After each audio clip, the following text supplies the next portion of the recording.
چاہے تو ایک 100 پیر کے مزار پہ حاضری دے لیکن جب تک ابا راضی نہیں اتنی دیر تک اللہ راضی. یہ حدیث پاک ہے، حضور نے فرمایا جس کے والد راضی اس کا اللہ راضی، اور جس کا باپ ناراض اس کا اللہ.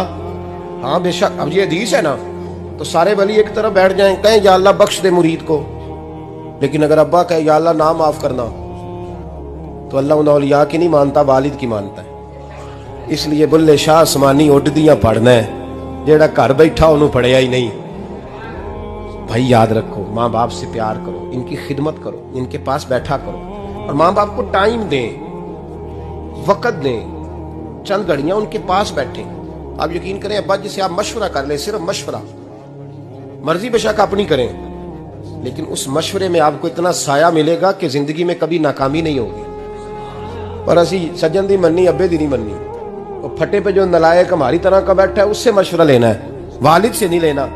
باپ کے پاس بیٹھیں، اس سے مشورہ لیں.